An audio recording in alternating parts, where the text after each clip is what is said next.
আসসালামু আলাইকুম। আশা করছি সবাই ভালো আছেন। আলহামদুলিল্লাহ, আমরাও ভালো আছি। কিছুদিন আগে আমাদের ছাদে বেগুন গাছ লাগানো হয়েছিল, আপনারা হয়তো অনেকেই দেখেছেন। তারপরে তো অনেক বৃষ্টি ঝড় গিয়েছে এর উপর দিয়ে, তো কিছু গাছ মারা গিয়েছিল। বর্ণমালার বাবা নতুন করে আবার লাগিয়েছে, আর দুই তিনটা গাছ এত সুন্দর হয়েছে। এই যে দেখুন, খুব ভালো হয়েছে এই গাছগুলো দেখতে।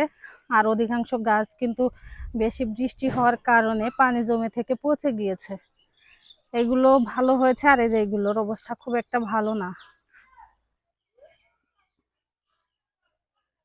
তো আবার বৃষ্টি হওয়ার তো সম্ভাবনা আছে, যার কারণে এগুলোতে এখনো আর গাছ লাগানো হয়নি। আমার মনে হচ্ছে এই গাছ হবে না আর।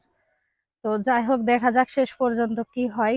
আর আমাদের ছোট্ট ছাদ তো, যার কারণে খুব সুসজ্জিত করে কিছু লাগানো হয় না, খুবই ছোট। আর আমাদের যে সৌর প্যানেল পড়ে গিয়েছিল আপনাদের দেখিয়েছিলাম, তো সৌর প্যানেলটা এই জায়গাতে ছিল। এই জায়গাতে থাকার পর পড়ে যাওয়ার পর তো নষ্ট হয়নি, আলহামদুলিল্লাহ ভালো আছে। তো আমাদের মুরগির ঘরের যে টিন, সেই টিনের উপরে দিয়ে রেখেছি।